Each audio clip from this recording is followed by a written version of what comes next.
Uma profunda rivalidade histórica sendo totalmente despedaçada em um único encontro. Duplos milagres que literalmente desafiam qualquer lógica de tempo e espaço. Bom, como especialistas na fonte, a nossa análise de hoje mergulha fundo nas entrelinhas super ricas do capítulo 4 de João. Nós vamos observar como um simples pedido de água transformou o destino de uma comunidade inteira e, de quebra, redefiniu os próprios limites da fé. Vamos lá? Para guiar a gente, o nosso roteiro de hoje vai passar por 6 grandes momentos. Uma visão geral do capítulo, a quebra de barreiras culturais, o conceito de água viva e adoração, a seara espiritual, a cura à distância e, para fechar, o poder do testemunho. Então, começando pelo nosso ponto número 1, a visão geral de João 4. A narrativa se abre com uma mudança geográfica que é super estratégica. Jesus deixa a Judéia rumo à Galileia. E o texto faz questão de destacar um detalhe. Era necessário atravessar a província de Samaria. Historicamente, muita gente evitaria essa rota a todo custo, mas ele opta por ela para sair das tensões crescentes com os fariseus lá na Judéia, já que as autoridades religiosas estavam de olho nos batismos que os discípulos andavam fazendo. E é exatamente essa rota inusitada que vira o palco central para tudo o que acontece a seguir. O que nos leva ao segundo ponto, quebrando barreiras culturais.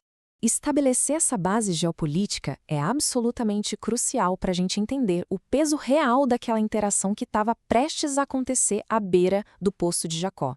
Existia uma rixa de séculos ali.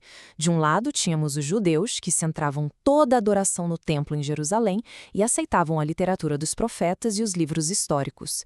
Do outro lado, os samaritanos, que adoravam no Monte Gerizim e aceitavam estritamente apenas os 5 primeiros livros de Moisés.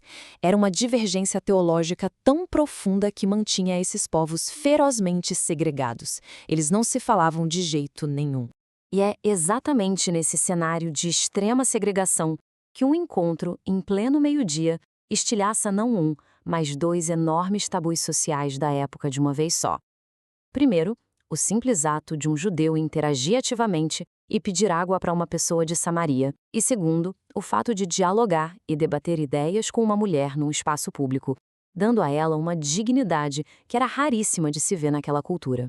E isso nos traz ao nosso terceiro tópico, água viva e adoração.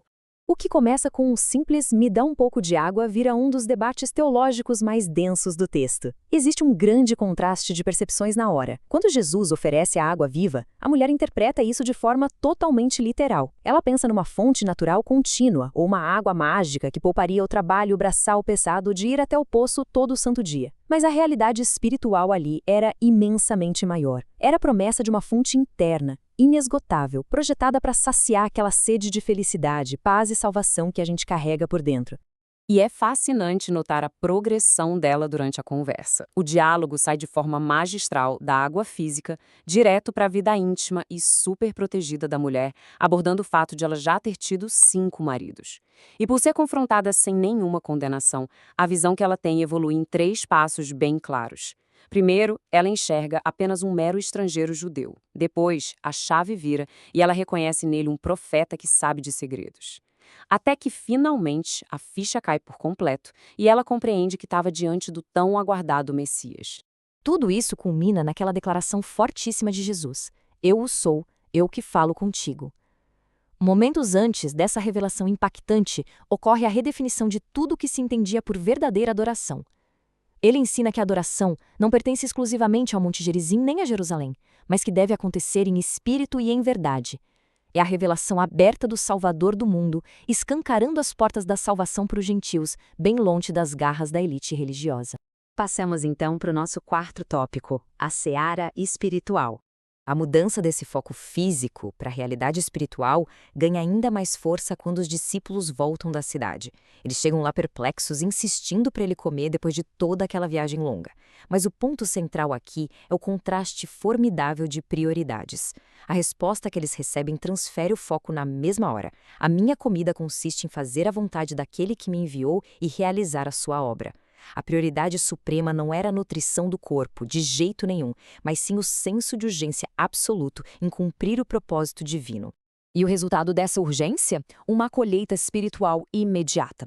A mulher simplesmente abandona o cântaro de água dela, larga a rotinha de lado e se torna a primeira grande testemunha na aldeia.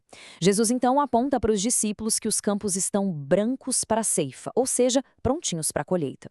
O impacto é tão fantástico que uma multidão de samaritanos sai da cidade e passa a crer.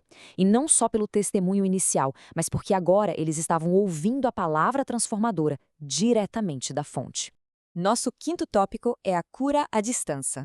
A narrativa agora viaja lá para Caná da Galileia para mostrar um poder irrestrito da palavra falada. A cronologia dos eventos revela detalhes de cair o queixo. Enquanto o encontro transformador no poço aconteceu na hora sexta do dia anterior, a hora sétima do dia seguinte marca o exato instante em que uma febre grave deixa um menino lá na cidade de Cafarnaum. Temos aqui o registro de um oficial desesperado rogando pela vida do filho, o que ilustra perfeitamente a capacidade de confiar numa promessa feita a quilômetros e quilômetros de distância. Foram apenas 3 palavrinhas: teu filho vive. Diante dessa frase super simples, o oficial real precisou dar as costas e voltar para casa, exercendo uma fé que é quase impensável, sem ter visto nenhum sinal visual na hora. E a recompensa por essa crença inabalável não foi só a recuperação física da criança, foi uma constatação cronológica precisa que acabou levando à conversão de absolutamente toda a família dele. Chegamos ao nosso sexto e último tópico, o poder do testemunho. Para ancorar esse texto milenar bem na nossa realidade contemporânea, a nossa análise compartilha exemplos muito práticos que estão acontecendo hoje. De um lado, temos o relato de um parente em Ubatuba que estava desenganado durante as sessões de diálise. Depois de receber orações, ele apresentou melhoras surpreendentes e despertou para uma rotina de oração diária. Do outro lado, na Paraíba, temos um pai que, por anos, agiu como um ateu convicto e até perseguia a criança da família, mas que experimentou uma conversão arrebatadora e radical pouco antes de falecer.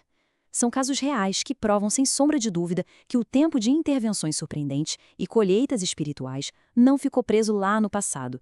E tudo isso nos conduz à grande reflexão final. Onde estamos buscando saciar a nossa própria sede espiritual e física hoje? Diante da correria, das urgências diárias e daquelas crises inevitáveis que todo mundo passa, avaliar em quais fontes a gente tem depositado as nossas esperanças torna-se fundamental. Esperamos que esse mergulho aprofundado no texto de hoje tenha trazido não apenas um baita conhecimento histórico, mas também uma clareza essencial para as nossas vidas. Continuemos sempre buscando as fontes corretas e até o nosso próximo estudo.